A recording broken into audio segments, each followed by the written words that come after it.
Everybody here? Yep. We'll call this meeting of the Board of Education to order at 7:06 p.m. Please call the roll. Ms. Pearson? Present. Mr. Rollins? Here. Ms. Mohammed? Here. Mrs. McCulloch? Here. Mr. Siegel? Here. Mr. Connor? Here. Ms. Stanford? Here. With 7 present, we have a quorum. Thank you. We'll now take a moment of silence and followed by the Pledge of Allegiance.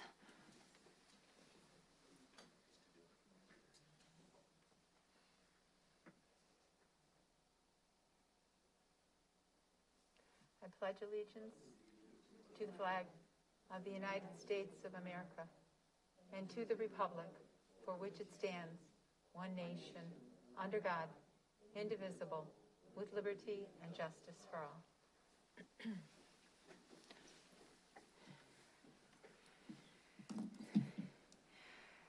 At the beginning of each board meeting, we'd like to be reminded that the mission of the Rockford Public Schools is to collaboratively engage all students in first-class education for a changing world. And before I go any further, I'd like to thank Connor Childers. He's working behind the scenes to produce the board's broadcast on Zoom, YouTube live stream, and Comcast 20. We are now at the petitions and communication portion, but we have no petitions and no communications, so we'll skip that paragraph. And we're going to move on to board member comments. Are there any board members who would like to, Ms. Pearson? Yes, I just want to, first of all, welcome Ms. Cameron Mohammed to the board. Glad to have you. Looking forward to serving with you. I'm feeling kind of special that I'm not the new one on the board, and I can actually welcome you, so I look forward to working with you. Secondly, I want to commend our PS 205 for recognizing our teachers. I have a niece who teach out of state and was rather impressed with how we appreciated our teachers. So I want to also thank you for the sacrifice. Those of you who are very committed to teaching our children, it is very much appreciated. And I wanted to say thank you. Thank you. And David, Mr. Siegel? Thank you. We, of course, got some exciting news for those struggling to get through pandemic land, in that we are now going to be able to vaccinate kids 12 to 15 with the Pfizer vaccination. This is very exciting news. This obviously has been a huge conversation for the last year. And having access to these vaccinations for so many more of our students is obviously an entree to returning to a more normal looking school year. So I hope that all families will very seriously consider taking advantage of this opportunity and having their students vaccinated. Thank you. Thank you, Mr. Siegel. Anyone else on the board who has a comment? Then we'll go on to the next section, which is the superintendent's comments and report. So I'm going to cede the floor to Dr. Jarrett. If it's okay, I'm going to head to the microphone. I have a little presentation. And I'm waiting for that screen. There it is. Okay. Well, I think this is an appropriate time to use the superintendent's report to spend a little time looking back. And so today I want to spend some time talking about what we accomplished in our last strategic plan. Now, you may note it's a strange number of years to have a plan from 2015 to 2021, and the reality is the plan was intended to be a 5-year plan that ended in 2020, and then the pandemic happened. So we did extend that, and now we're going to start the process of looking back, because really, as quickly as possible, we want to look forward to 2024, 2025, and beyond, and start thinking about what a new strategic plan may look like. I think with a new board being seated recently, this is a great time to start this conversation. So I want to just remind you what was in the last plan, first of all. There were a total of 5 goals and 9 strategies, and a whole lot of things that we focused on over that time. But the first goal was appropriately student growth and achievement. And there was a curriculum alignment strategy, a differentiated instruction strategy. There was a focus on having engaging partnerships, and a customer service strategy to support that. There was the focus on having a really optimal climate for learning in our schools. So that included focusing on our students' social emotional health and also a facilities and technology plan. We wanted to improve the quality of our staff, so we talked about building internal trust and relationships with our existing staff. We talked about improving recruiting and development processes. We talked about better monitoring, tracking, and reporting our performance. And then finally, we talked about fiscal and operational stewardship and how we could better allocate our resources to accomplish what we wanted to accomplish. So that I went through relatively quickly, but there were 5 goals, 9 strategies, and we spent the last 6 years organized around those ideas. We also originally had a total of 10 core values. We ended up 4 years ago and early in the plan saying, you know what, it's really hard to get people to emphasize 10 things. You'll see that's kind of a reoccurring theme of the need to edit a little bit. So we engaged with the board, our staff, and we ultimately honed in on our 4 C's and then really emphasized that with our district office team, writing notes for people living the values, and we've started the process of embedding that into our HR function. So these are our 4 core values. We do plan to continue to emphasize these core values moving forward. So any strategic plan has to start with how did we perform when it comes to student achievement.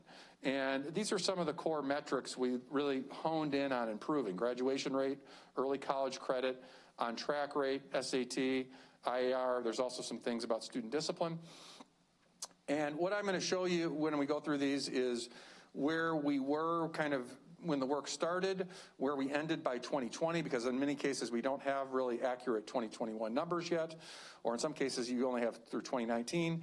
I have the state average, and then I have the, when appropriate, in red I have the contract goal, or the district achievement target that we've contractually committed to for 2024. When you can see graduation rate, there was a 5% increase going back to 2012. The state average is 88%, and the contract goal is 75%. What I think you're going to see pretty consistently here is in many, many cases, the impact on student achievement was modest and was not one of the strengths of this round of strategic planning. So we're going to need to improve in virtually all areas. You can see our 5-year graduation rate is a little bit closer. The state average doesn't go up, but we go up to 72. A lot can be credited to the quality of our programming at Roosevelt and some other areas that allow for a strong 5th year to start to close that gap. Our freshman on track was probably one of our most disappointing metrics, which is why that's been one of our, focusing on our freshman strategies has been one of our tier 3 PDSA, academic return on investment studies. You can see the state average is 89%, and again, we've set the contract goal to get to 75. IAR literacy, this is the state test, the Illinois, and this is the state Illinois test. There's a literacy and a numeracy number for the IAR. We've not given that test since 2019 because of last spring's pandemic. We had dipped from 23 down to 17, and then we were able to start improving that back up to 19 in 2019. And we've set a goal to increase that by 5% by 2024. The IAR numeracy has been relatively flat. It went from 16 down to 13, then back up to 14. And the state average is 35. We do not have a contract goal for numeracy. And the state average on SAT numeracy is 35 versus going down from 21 down to 16. Our SAT literacy dropped and then remained flat, and we have a significant gap between the state average there. So those are all areas that are huge opportunities for improvement for us moving forward as we think about a future plan of moving the needle more. One area that was an unequivocal success, and I think our movement to high school redesign really accomplishes, we had virtually 0 dual credit offerings. We did have some advanced placement courses that we offer to students, but very few dual credit. We went from 12 total dual credits earned in 2017 all the way up to 500 in 2020, which is a 4,000% increase. So that's a lot of students earning additional college credit. That shows some of the things we're doing with high school academies are working. And our advanced placement test taken, I went all the way back to 2010 in this one. It's pretty dramatic because it's been a sustained strategy. While increasing that dual credit, we've also increased advanced placement tests taken by 137%. One thing that has also been a positive is going back to 2009 metrics in particular, we have seen a 10-year decline in suspensions that has been pretty substantial. I did not include 2020 or year-to-date in 2021 because the pandemic has skewed those two statistical years. So if you zoom out and say, what have we accomplished in the last 5 or even in the last 10 years? When Mr. Scrivano left, I think Mr. Rollins did a great job of pointing out that we were a district that was in a very different place 5 years ago and certainly 10 years ago. And I do want to take some time as we look back. There were some things that we accomplished during the strategic plan. In fact, I'm going to point out like 16 of them. I'm also going to point out the opportunities for improvement and then some lessons learned here. So in terms of strengths, I've mentioned the AP and dual credit increases. We were able to largely complete a 10-year, $279 million facilities plan, which included building 2 new schools and improving all 41 of our campuses. We saw our property tax rate go from a high of 793 at the beginning of the plan down to 654, and I think we're on a trajectory to see that drop substantially next year as well. We increased student participation in co-curricular activities by 55% and participation in the fine arts by 65%. That was really stimulated, that fine arts participation, by the board investing in a 7-period academic day. We implemented a 1-to-1 device plan much faster than we expected to. We had a pandemic, so that was certainly an opportunity for improvement. Before the pandemic, we had a major tech crisis, but Mr. Barthel and his team really rallied along with everybody else in the district to ensure that we increased Wi-Fi access, device access, and improved safety and security. We did increase volunteers by 59% over the 15-year period. So we did, some of that has to do with our partnership with Alignment Rockford, with the Erickson and the high school academies. It also has to do with great work from our team leading partnerships. Athletic participation helped with that as well. We were a big part of expanding the Rockford Promise. Now, the city of Rockford deserves a ton of credit, but so do the private investors that did that. We went from 1 scholarship in 2009 that was a partial scholarship to now we have 120 students alone going to Northern Illinois University on a full ride. In fact, 61 are going from East High School alone. East High School is now the largest sender of students in the country to Northern Illinois University. They even more than DeKalb High School, which is in town. It's really making a difference, and we have a lot of people that work in our team as well as our community that really contributed to this, so that was huge. We did see a 96% increase in all-day early childhood PK4 seats. We had very limited all-day offerings, and we expanded those pretty dramatically. We also saw a 12% overall increase in early childhood access. We did receive some national recognition for our high school academies. 2 were named model academies, and 4 named us a model community. Obviously, we have work to do on graduation rate, but you can see the things we've done with dual credit, and some of the others have really stood out in gaining some national recognition. The thing I may be as proud of as anything is, as recently as 10 years ago, you could literally plot on a line that the higher the low income concentration of a school, the lower the spending would be. Why is that? Because we pay our staff according to years of experience and graduate degrees, and increasingly and disproportionately, and you see this all across the country, staff would congregate in schools that had low-income populations. What we've been able to do, and I give Michelle Yar a ton of credit for coming up with the formula that allowed us to do this, as well as the state of Illinois with evidence-based funding, and our board has been on this from the time I've been in this role. We've really been able to not take dollars away from our schools that were spending more, because they needed the new money as well, but we increasingly invested in our schools that had the highest low-income count. And now you can truly see that schools that have the highest low-income count actually are spending the most per pupil.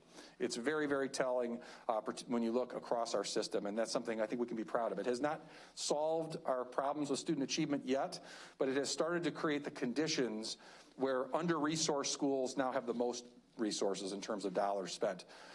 Again, another area that we've, I think, laid a really good foundation is our teacher recruiting and development. We now have hiring incentives. We have the Rockford University Pathway, which produces up to 20 homegrown RPS teachers per year from our RPS students. We have an MCL, multi-classroom leader, aspiring teacher program that has 18 aspiring teachers and MCLs each year. And we created a peer assistance and review program to help struggling teachers become successful at about a 52% rate. And it's helped some people find a different career when it hasn't worked out for that, but it's ultimately had a very positive impact on students. And then this NIU Principal Residency Program, Dr. Vosberg deserves a great deal of credit for building this from the ground up. We're now in our second cohort of homegrown administrators who get a full 2-year assistant principal internship while they're getting a graduate degree. This is really a great strategy for improving student achievement for us. Finally, We did build an instructional framework.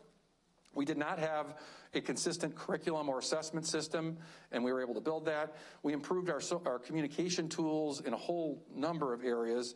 Earl Dotson Jr. and his team have invested in Let's Talk, improved social media presence, a brand new website, very robust internal survey protocols, Peach Jar for parental information, and of course, the 205 vibe, which has become ubiquitous in terms of telling our own stories.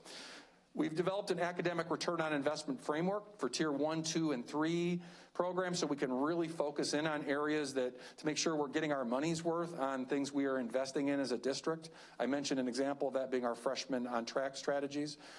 Reading Horizons is another concept that we're studying.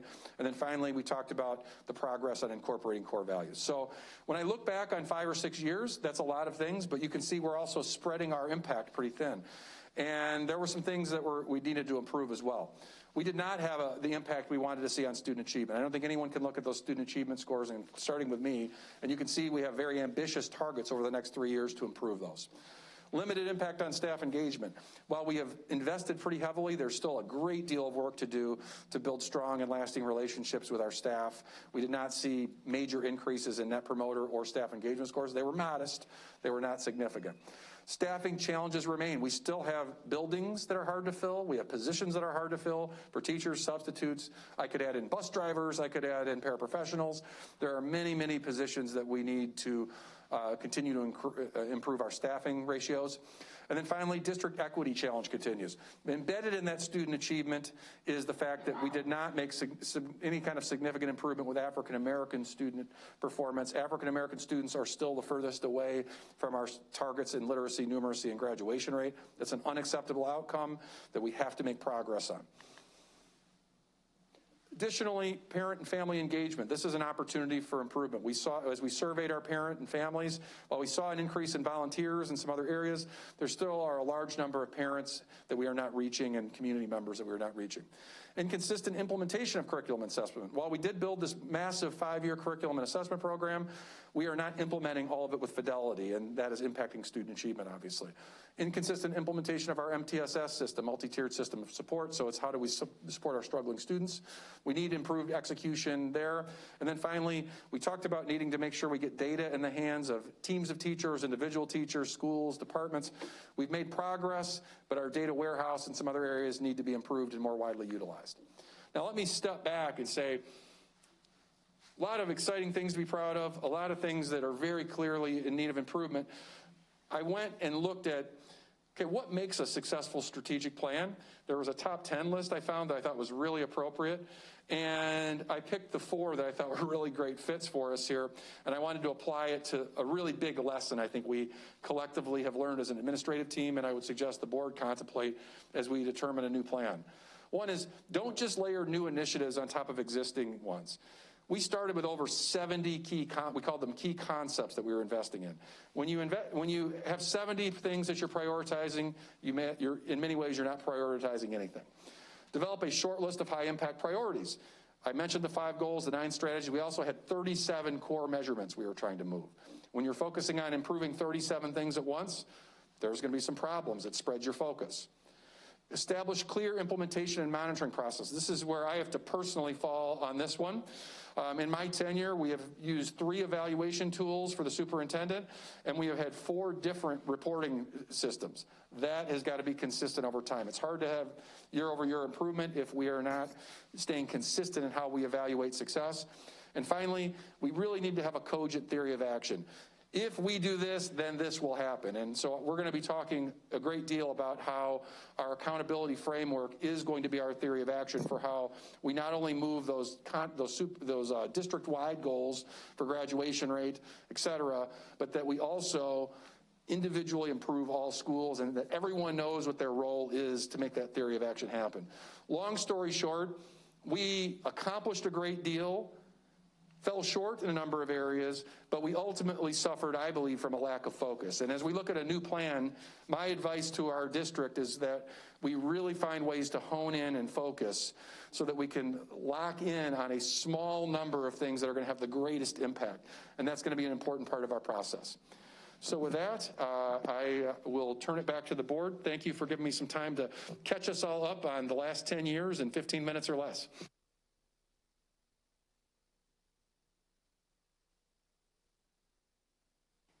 All right, thank you. That's a lot.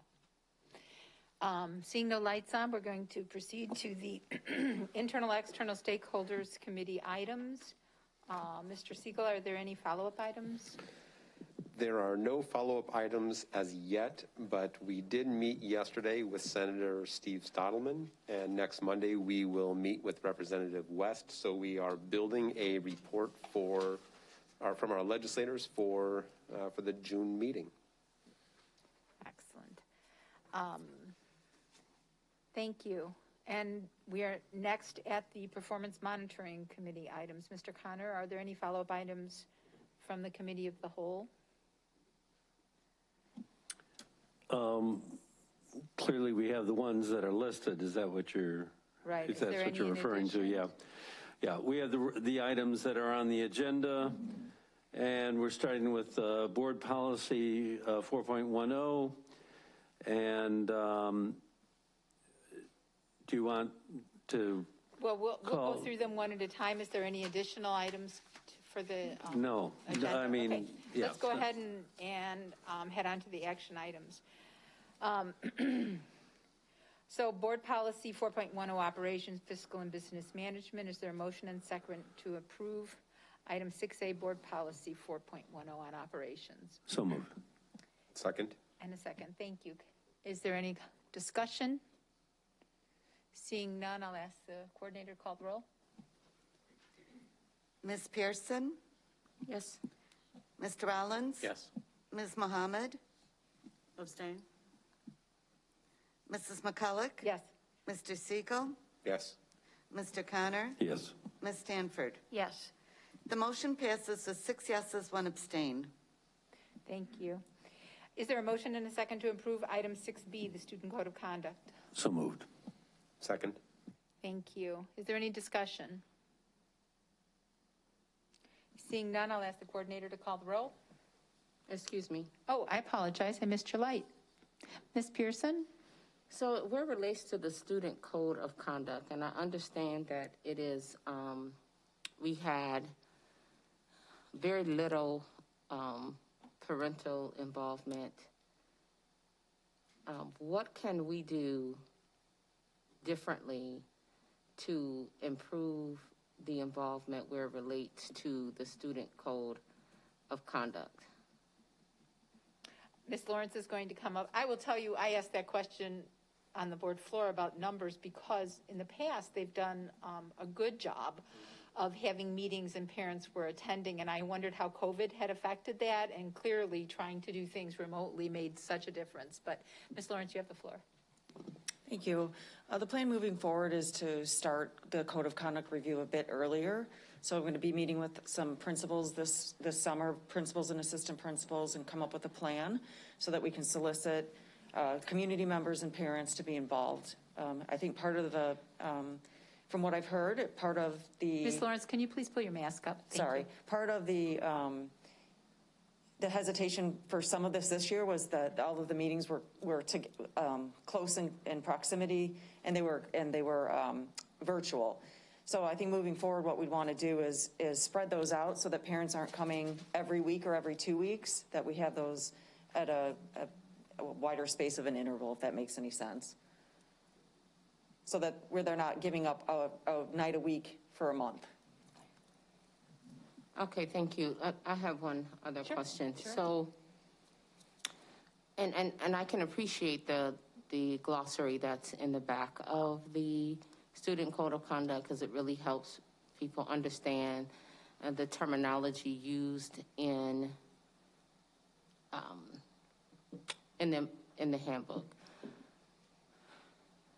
I just have a minor concern that there is still a disconnect of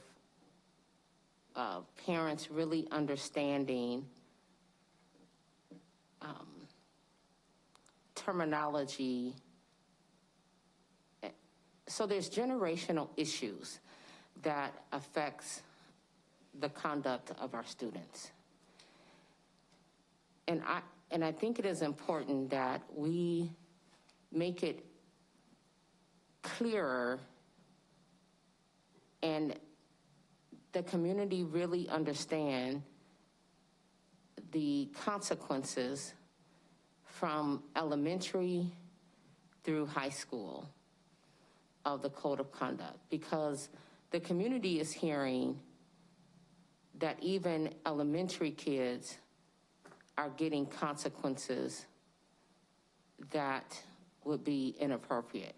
And I understand that the student code of conduct involves the state statutes, and so perhaps that's a whole nother category. But I just want to ask, even as a board member, what I can do to help bring more community and parental engagement. And I look forward to having a conversation with you one-on-one as to what I can do to really help understand, so we can decrease some of the consequences related to student conduct. Thank you. I appreciate that. Thank you. All right. Thank you. Anybody else with a comment? All right. I'm going to ask the coordinator to call the roll. And this will be on the student code of conduct. Mr. Rollins? Yes. Ms. Mohammed? Abstain. Mrs. McCulloch? Yes. Mr. Siegel? Yes. Mr. Connor? Yes. Ms. Stanford? Yes. Ms. Pearson? Abstain. The motion passes with 5 yeses, 2 abstain. Is there a motion and a second to approve item 6C, which is the resolution transferring interest earned? So moved. Second? Thank you. And is there any discussion?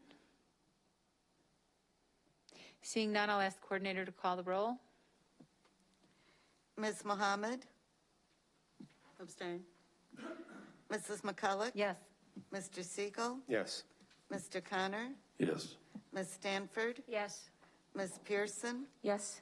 Mr. Rollins? Yes. The motion passes with 6 yeses, 1 abstain. Is there a motion and a second to approve item 6D, which is the property transfer from Winnebago County to Rockford Public Schools District 205? So moved. Second? Thank goodness for you, men. I'm telling you. No, I'm really appreciative. Thank you. Is there any discussion on the transfer? Seeing none, I'll ask the coordinator to call the roll. Mrs. McCulloch? Yes. Mr. Siegel? Yes. Mr. Connor? Yes. Ms. Stanford? Yes. Ms. Pearson? Yes. Mr. Rollins? Yes. Ms. Mohammed? Abstain. The motion passes with 6 yeses, 1 abstain. We are now on to item 6E, which is the system-wide framework. Ms. Detman, you have an update for us?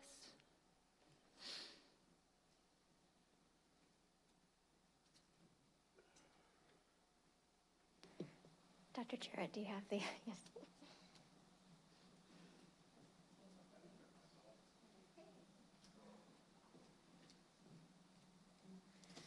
Good evening. Hello again. We have another update. Tonight is the second in a series of 3 for this month for the system-wide framework. You have 2 paper copies of attachments in front of you. One is a full set EC through high school of the standards of practice. The other is kind of the next iteration, kind of an improvement, where the standards are on one side and the metrics are on the other. I'll reference that sheet in the presentation. Perhaps. Here, yeah, there we go. Okay, we'll root ourselves again in this list of questions that we need to answer together. Last time we put our focus on question 3, A, and B. This time we're all the way down in, let's see, what is that, 5? It looks like lots of 3s though. A and B, they're in purple. How do we determine a 3, 4, or 5 year school improvement cycle? And how should the standards and the scorecard be weighted to reflect the board's priorities? And again, tonight is about providing you with information as you seek to answer those questions rather than to answer them on the floor tonight. This is our second in a series of 3 this month. Last meeting, we took a look at the draft standards of practice and we did a deeper dive into just the elementary card. Tonight, we're going to put our focus on the scoring mechanism in the standards and the concept of tracks for school improvement. Coming up in our next meeting, we'll kind of pull all the pieces together and show how the framework, can support the district goals overall. Again, we start with rooting ourselves in our 2 goals, the first of which is to raise student achievement, and the second is to advance our equity imperative. As a reminder, our equity imperative is to create learning environments that work for all of our students and interrupt the predictability of student outcomes based on zip code. Specifically, our equity challenge is that our African American students are furthest away from this now, and our data tells us that our system is not serving our African American students well. Again, this visual representation of our current state and our aspirational state for the future. And so, again, we have this system-wide framework for improvement. Again, here's the mental model of the circles that overlap between quality, continuous improvement, and the standards which create a system for accountability. The output of this system, the ultimate measure of accountability, is 3-, 4-, and 5-year tracks for school improvement. The question that is before us is, how do we determine what is the criteria to place a school into a 3-, a 4-, or a 5-year track for improvement? So tonight we're going to take a look at the measures we already know and the measures that we're in process of learning more about so that we're ready for next year. As a reminder, I showed you this visual last meeting. This is the rubric proposal for scoring. On the left-hand side is what we already know with the school scorecard, and on the right-hand side is what we don't yet know with the standards. We're going to start with what we do know and the board's top priority. Currently, the school scorecard has 75% of its measures devoted toward quality instruction. But what are those measures and how have we defined it already? Again, back to our first goal, to raise student achievement. Here's what exists currently on the school scorecard. This is our early childhood measure. You'll see that our most highly weighted measure here is in self-regulation as measured by the Illinois Learning Standards, or the ELS. Next is phonological awareness, followed by number and numerical operations. So we're really setting a foundation for social emotional self-regulation, pre-reading skills, and basic math sense, number sense. And then finally, a measure looking back on the effectiveness of our early childhood programs is the students who are meeting all the required indicators in the Kindergarten Individual Development Survey. If you're not familiar with KIDS, it is an observational tool. Teachers observe their students in the first 40 days of kindergarten and report on their measures. In kindergarten through 8th grade, we have a balance of growth and proficiency on key academic measures. You'll see overall that the board has weighted growth more than proficiency in reading and math and writing. So we have 0.8 for student growth on MAP and IAR combined. That's measured as a propensity score. Then math, followed by reading proficiency, math proficiency, writing growth, and writing proficiency. Again, growth measures student movement between 2 points in time. Proficiency is an indicator of how close or far away a student is from grade level expectations. In high school, we add some additional metrics. You'll see that there are growth and proficiency scores as well, but we also have additional measures. The graduation rate, which is of course the ultimate measure of our success as a system. 9th grade on track rate, one of our tier 3 academic return on investment studies. followed by ELA growth, math growth, student writing proficiency on the SAT, dual credits, advanced placement courses, and then proficiency in ELA and math on PSAT and SAT. But what the scorecard does not answer is by how much and at what pace. To answer these questions, we have to point to our district goals, which you have set for the superintendent. Our EC elementary goal is to establish a new baseline for third grade literacy using IAR in the spring of 2021 and to demonstrate a 5% improvement by 2024. Our goal for middle school is to build a middle school on-track tool for grades 6, 7, and 8, establish a baseline rate for each grade level, and demonstrate annual progress toward the on-track rate target, 5% improvement by 2024. High school, increase the district graduation rate and freshman on-track rate to 75% by 2024. The other 25% of the school scorecard is devoted to climate and culture. Currently, these are the measures. They include items like average daily student attendance, participation rates on 5 essentials, school quality survey, and the employee engagement survey. Also the engagement score on the employee engagement survey, net promoter scores on school quality and employee engagement, testing participation rates, and response turnaround on Let's Talk submissions. What we don't yet know is the weighting and the scoring for our standard system, and subsequently, how we might think differently about some of the measures on the scorecard. The initial rollout of the scorecard did not have a standard system to support it. You have in front of you, on the back of your elementary standards of practice, is a chart that looks like this. And I'm going to walk you through just kind of high level, but you have it in front of you in case you'd like to make notes. There are really two types of scores that we're considering with the standards of practice. The first is a rubric-based measure, a score of 1 to 4. Rubric-based measures would help us understand to what extent a practice is being implemented.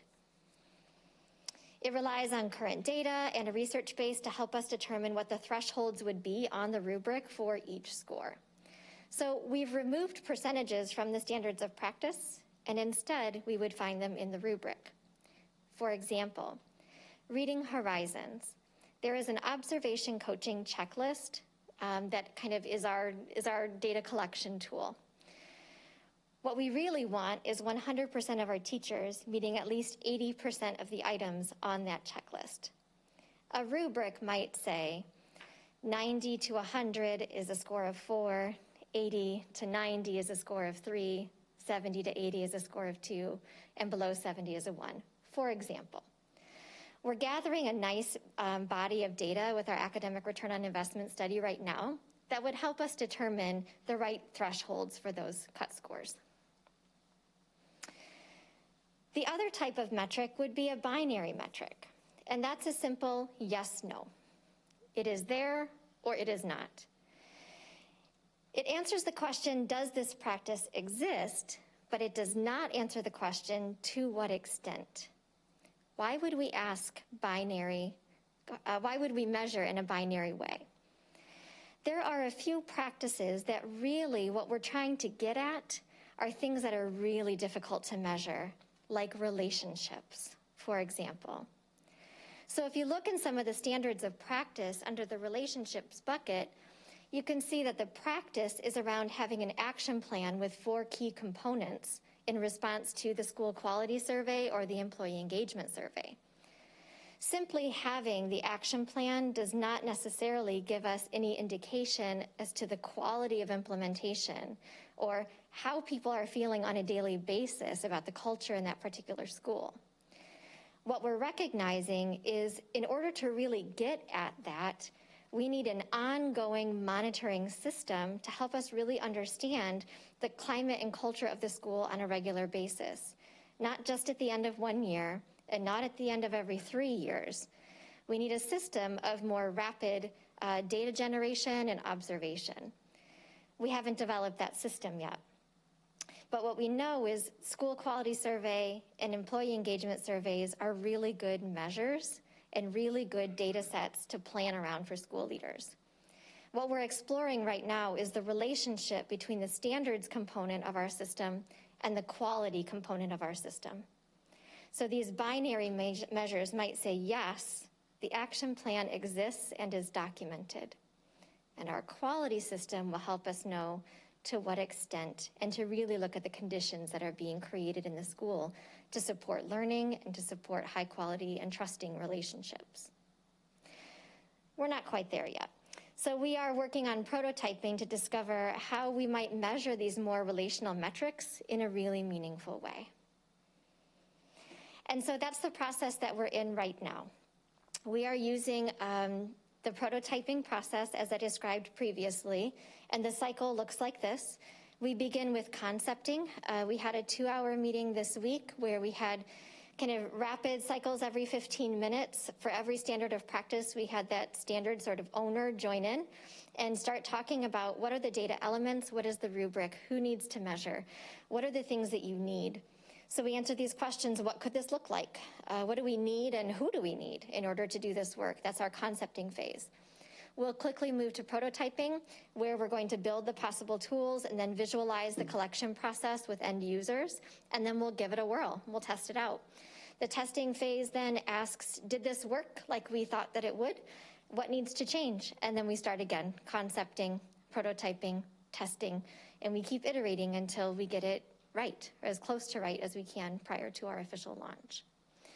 So overall, we are exploring, again, the 2 types of measures, rubric-based and binary, looking at the way that the overlapping circles impact each other and become supportive of school improvement overall, and then landing on our data collection and scoring system that will give us usable data and help us really get at the information that we're seeking within our standards of practice. That's where we are right now. If we go back to, here we go, several slides. If we go back to our core questions, what we're really asking is, when we look at the scorecards and the standards, how do we determine a 3, 4, and 5-year cycle? Do you see your priorities as a board weighted in both the standards and the scorecard? And, is this what we're committing to advance improvement in our district and reach our 2 goals? So tonight is more of an update, kind of a progress check, and then we'll continue our work with our focus groups. We'll continue our prototyping, and we're hoping to be out in schools with small teams testing these prototypes.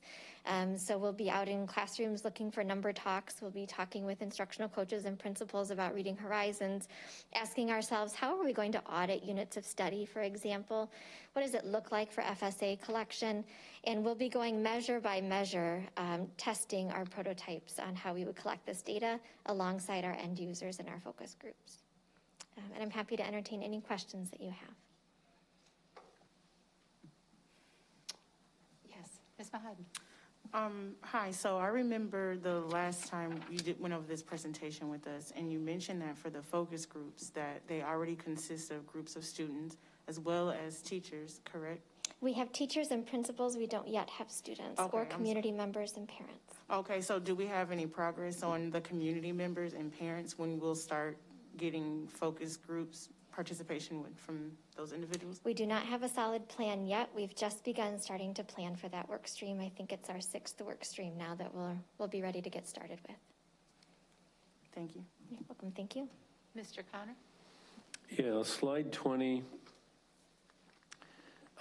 It talks about early childhood and elementary, and it says, establish a new baseline for 3rd grade literacy using IAR.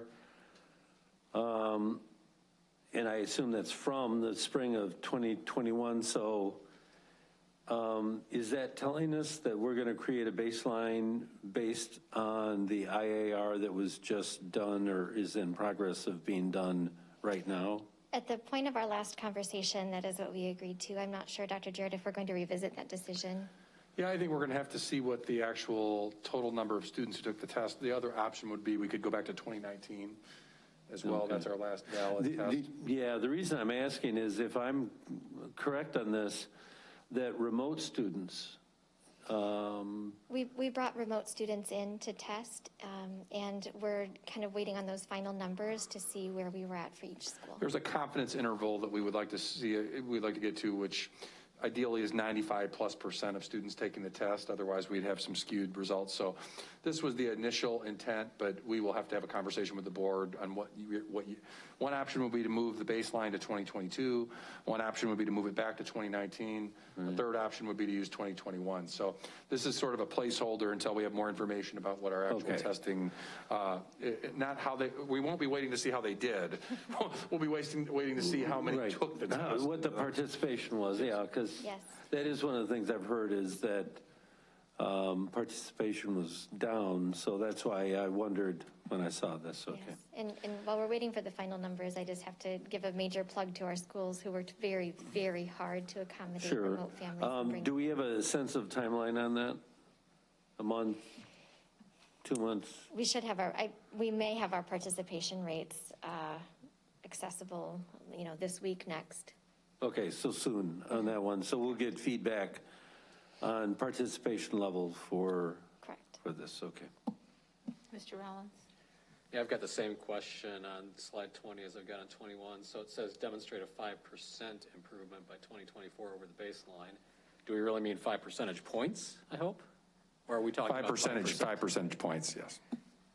Okay, can we, just for clarity, can we get that corrected? Thanks. Sure. Thank you. Mr. Siegel, is there anybody else with a light on? So there's on your slide 2 with the whole strategic plan, there's lots of questions on there, and I was wondering at what point the board members will be, so for example, on A, board review of the school scorecards, schools give an annual performance rating, then it says, are these the weights we are committed to? Are you asking us as a board to, and at what point are we going, and there's questions under most of those, which. Yes, these are all questions that do need answers, and our goal the month of May is to provide as much information as possible while we're rapidly iterating and developing, so that we have time in the month of June to consider all of these questions and their answers. Okay, thank you, that timeline's important. All right, seeing no other lights, I'll go ahead and thank you. Thank you. And we will move on to the next committee. I asked you at the beginning, I'll ask you at the end. I believe that's everything from Committee of the Whole for performance monitoring. Yes. Thank you, sir. So we have on 7A, proceeding through Planning and Development Committee. We have 7A, which is the resolution to designate 2020 tax levy funds. Is there a motion and a second to approve that? So moved. Second. Thank you. Is there any discussion?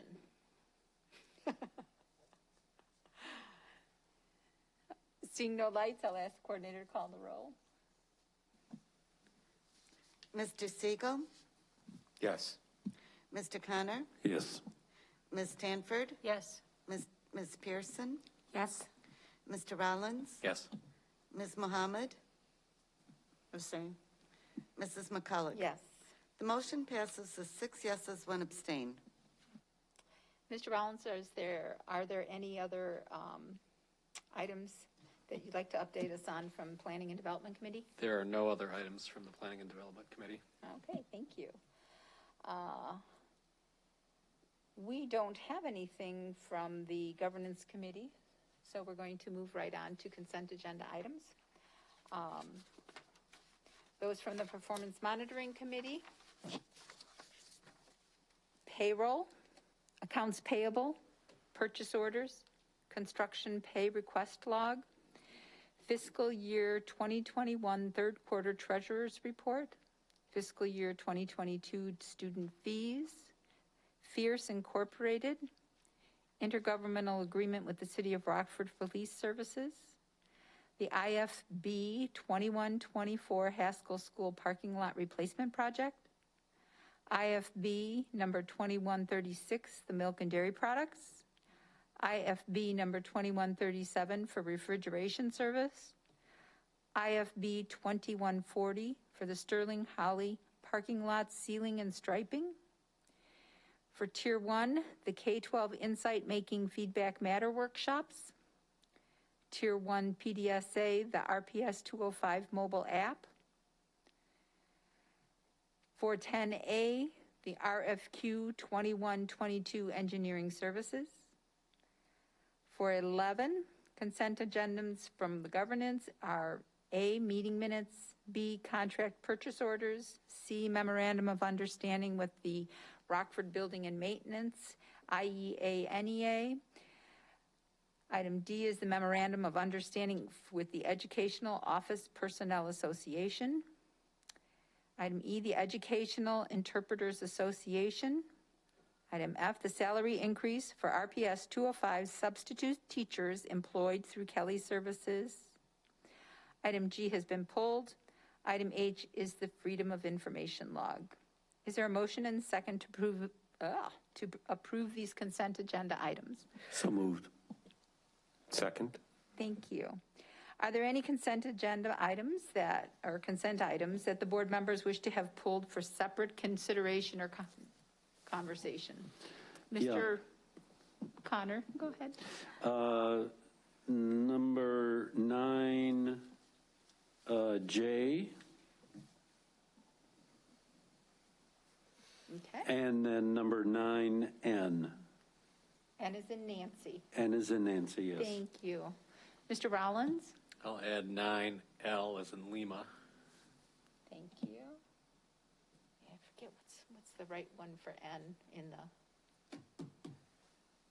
the international. And Mr. Siegel? 9M. M is in Michael. Seeing no other lights, we are pulling 9J, L, M, and N. Please call the roll on the approval of consent items not pulled. Mr. Connor, Yes. Ms. Stanford, Yes. Ms. Pearson, Yes. Mr. Rollins, Yes. Ms. Mohammed, Abstain. Mrs. McCulloch, Yes. Mr. Siegel. Yes. The motion passes with 6 yeses, 1 abstain. Thank you. So we'll start with 9J, IFB number 2136 for milk and dairy products. Can I have a motion? So moved. Second. Thank you. Discussion? Yeah, I pulled this one because I believe this was a single bid and it's a large contract. So, if Mr. Phillips, no, go ahead, sorry. If one of you could kind of talk about this one because it's a fairly large contract. Please introduce yourself. I'm Dane Youngblood, Director of Purchasing. Thank you. I will let Mr. Phillips add if he would like to as well. Muller Pinehurst is a subsidiary of Prairie Farms, which is a very large, what otherwise would be a competitor of theirs, but not. We reached out to several different companies. Muller Pinehurst and Prairie Farms saturate our local market, and other people won't come in here and bid it. We did look at the dollar amount that was bid. It was consistent with what we have paid since about 2016, so for the last 5 years without any substantial increase, if any at all. So we felt that that was a quality bid and probably the only one we would get. Well, okay. So really the answer on this one is that that local market is pretty impenetrable. So one of the things in that case is, you're always curious how they are on customer service and follow up and quality in the schools and if we get complaints. So I think that would be the only thing that I'd ask is to at least, come back to us if there are issues, because anytime you have a sole supplier like that, you want to make sure that especially the quality and the customer service is good over time. Certainly. Great, thanks, Mr. Young. Mr. Connor? Yes. Mike Phillips. I'm looking sorry. around like- I apologize. I just wanted to add, I've talked to Danny Eccles, Executive Director of Nutrition Services, as well as his Operation Manager, Boyd Small. Both are very happy with Prairie Farms, and they do provide us excellent service. So that has not been a problem at this time. Okay, thank you. And they're local. Yay. All right, seeing no other lights on, we're going to go ahead and ask the coordinator to call the roll on the IFB number 2136, milk and dairy products. Ms. Stanford, Yes. Ms. Pearson, Yes. Mr. Rollins, Yes. Ms. Mohammed, Abstain. Mrs. McCulloch, Yes. Mr. Siegel, Yes. Mr. Connor. Yes. The motion passes with 6 yeses, 1 abstain. Next, we'll have a motion for 9L, the IFB 2140 Sterling Holly parking lot ceiling and striping. So moved. Second. Moved in second. Any conversation, I'm sorry, Rollins? Well, I pulled this I was going to pull both J and L, and Mr. Connor beat me to the punch on J. I pulled it for the same reason. So there's a single bidder, and this is just for, blacktop sealing and striping. So do we have any idea why we only got one bidder on this? And I will point out, so the two that had single bidders both exceeded our budget. So we did receive 2 bids. We sent it to 11 companies. 2 came to the pre-bid. It was a mandatory pre-bid, so those 2 were allowed to bid. 2 submitted. 1 did not submit the revised price sheet that was issued with the addendum, even though they acknowledged receiving the addendum, and they didn't have pricing on there that we could compare to the current price sheet, which was required for submission. So we had to discard that one. It was not lower than the one that we were presenting here. We have not looked into why some of the people hadn't bid yet, because this project is for FY21 budget and it needs to be completed by 6/30. If we rebid it, will have to be out of next year, but we will certainly find out why those particular bidders did not participate and see if we can find some additional ones when we have a similar project in the future. Okay, I understand it is what it is, but this one came in almost 100% over our budget. So not quite 100%, but it's significantly over budget. So Mr. Rollins, can I comment on that? Yeah. To a comment that you made here a couple board meetings ago, we are definitely seeing material price increases is driving the cost. The other cost implication here is after further evaluation, there was some areas of the asphalt that need to be replaced. So that's what also drove up the cost. We felt that we needed to do that prior to sealing and striping. So while we were doing it, I reached out to Ms. Yar and let her know that we were over budget and if we could increase the budget to take care of those items. All right. And then I guess just anecdotally, I'm hearing, a lot of companies are short on labor. So I guess I'll just suggest that especially when we're doing services like this, you may need to work harder to get competition and maybe give people a little more time to bid.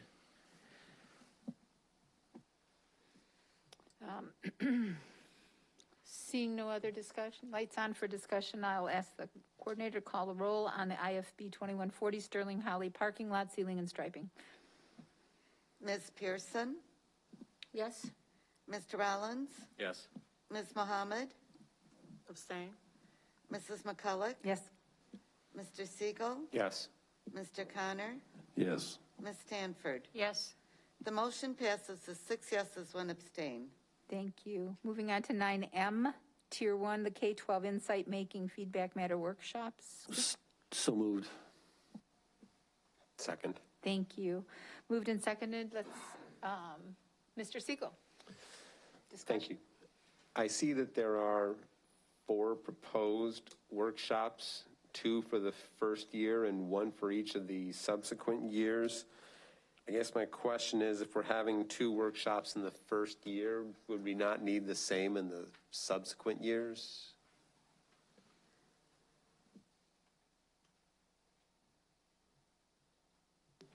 Hello. Our hope is to have 2 this year. The contract is an addendum to our current contract, so it spans for like another 2 years beyond the end of this year. I don't know that we'll get 2 done. When we got the bid or the request, we hoped to get it through board before May. So being our short timeline before the end of this fiscal year, I don't know that we'll hit the 2 this year, but we have 4 for the remainder of the contract. So ideally we'd get 2 done, this year. We might have to shift and do 2 next year and then the 1 the final year. It's not necessarily to line up with our surveys. It's just we can use them for any survey that we have in that contract. Yeah. Yes. Yes. So how does that work with the funding piece? If 2 are provided next year and 2 this year, will something come back to us? We'll book it as a prepaid, so we'll have an expense when the workshops really happen, and then we'll just do the accounting correctly. So that's how that'll work. Any other questions? Seeing none, please call the roll on the K-12 Insight Making Feedback Matter workshops. And thank you, Ms. Meader. Mr. Rollins? Yes. Ms. Mohammed? Abstain. Mrs. McCullough? Yes. Mr. Siegel? Yes. Mr. Connor? Yes. Ms. Stanford? Yes. Ms. Pearson? Yes. The motion passes with 6 yeses, 1 abstain. Thank you. Number 9, and the RPS 205 mobile app. So moved. Second. Thank you. Discussion? Yeah, I pulled this one because I talked to Mr. Bartel beforehand, and being your local tech nerd, I had to say something about this one. I think both communication department and technology work very well together. I know there's been a lot of thought about what to do with the site, and so I applaud both for working together on this one. That's a good thing. As much as we had made real progress on that, I think the fact that there's been some rethinking is a good thing. So that's number 1. So thank you. Glad for that. And this is a technical note. You're hereby warned, but there is something called HTML5, whose purpose is that what you see on a computer matches what you see in the mobile. That's its entire usage, and we have leveraged that here, which is a really good thing. Having been in the corporate world, I can tell you, you would think that would be common sense, but I can just tell you that sense is not common, because those of you that, I don't know, whatever, do banking or insurance or whatever you do online, know that oftentimes the actual web application and mobile do not act the same way. So I'm giving some real credit to both communications and technology for thinking this through, and hopefully, I'm anxious to see the app. This will be the case, but I'm giving kudos in advance on this one because I've seen this fail out in the corporate world many times. So I'm glad that they're taking advantage of this. So I really pulled just to say thank you for a good job. Any other discussion? Seeing none, I'll ask coordinator to call the roll on RPS 205 mobile app. Ms. Mohammed? Abstain. Mrs. McCullough? Yes. Mr. Siegel? Yes. Mr. Connor? Yes. Ms. Stanford? Yes. Ms. Pearson? Yes. Mr. Rollins? Yes. The motion passes unanimously. Thank you. We're now at the closed session consent agenda. This will include the resolution affirming the reclassification of a certified district administrator, the notice of charges and dismissal of a tenured teacher, Rebecca Sue Johnson, the HR organizational report and addendum, and the closed session consent agenda student discipline items, and unless otherwise notified below, the board adopts and accepts the hearing officer's findings and recommendations in the following cases in which students are expelled or suspended, are prohibited from being on school grounds, and school-sponsored activities without the prior written permission of the principal. We have one expulsion is GDM 4378-21, who will be expelled for the remainder of the 2020-2021 2021 school year through the entire 21-22 school year. We also have the following EIAs: GDM 822021, GDM 822121, GDM 822221, GDM 822321 has been pulled by administration. GDM 822421. Is there a motion and a second to approve the closed session consent items? So moved. Second. Thank you. Are there any closed session consent items the board members wish to have pulled for separate consideration? Ms. Pearson? Yes, 12A. 12A. 12A is an apple. Thank you. 13A. 13A. 14, A, B, C, D, E. And shall we take those as a group, or would you like to do them individually? Individually, please. Sure. A, B, C, and E, correct? 14A, B, C, And E. D and has E. been pulled. Correct. Correct. D has been pulled. All right, thank you. Anyone have any others to pull? All right. Please call the roll on the approval of the closed session and consent agenda items that have not been pulled. Mrs. McCulloch? Yes. Mr. Siegel? Yes. Mr. Connor? Yes. Ms. Stanford? Yes. Ms. Pearson? Yes. Mr. Rollins? Yes. Ms. Mohammed? Abstain. The motion passes with 6 yeses, 1 abstain. Thank you. We will now take a motion on the resolution affirming the reclassification of a certified district administrator. So moved. Second. There is no conversation or discussion, so please call the roll. Mr. Siegel? Yes. Mr. Connor? Yes. Ms. Stanford? Yes. Ms. Pearson? No. Mr. Rollins? Yes. Ms. Mohammed? Abstain. Mrs. McCulloch? Yes. The motion passes with 5 yeses, 1 no, 1 abstain. 13A, GDM 437821, the expulsion for the remainder of the 2021 school year through the entire 21-22 school year. I'll take a motion in a second. So moved. Second. Thank you. It is closed, so there will be no conversation or discussion. Please call the roll. Mr. Connor? Yes. Ms. Stanford? Yes. Ms. Pearson? No. Mr. Rollins? Yes. Ms. Mohammed? No. Mrs. McCulloch? Yes. Mr. Siegel? Yes. The motion passes with 5 yeses, 2 no. Thank you. We are now on to 14. We'll start with A, GDM 822021. Pardon? No, I asked her about a group. She asked me to do it individually. Do I have that correct, Ms. Pearson? Thank you. Okay.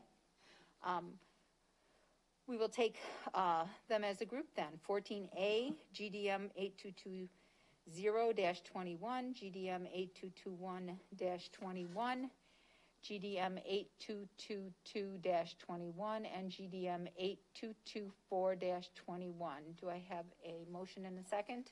So moved. Second. Moved and seconded. Again, closed session, and we cannot have any conversation or discussion, so please call the roll on those 4. Ms. Stanford? Yes. Ms. Pearson? No. Mr. Rollins? Yes. Ms. Mohammed? Abstain. Mrs. McCulloch? Yes. Mr. Siegel? Yes. Mr. Connor? Yes. The motion passes with 5 yeses, 1 no, 1 abstain. Thank you. We are now on to board member action steps. I don't have any listed on my paper here. Am I missing anything? Did anybody? All right. Well, if there's no further comment or agenda recommendations, I'll take a motion in a second to adjourn. So moved. Second. Thank you. All in favor of adjourning, please state by saying aye. Any opposed, same sign. We are adjourned at 8:15 p.m.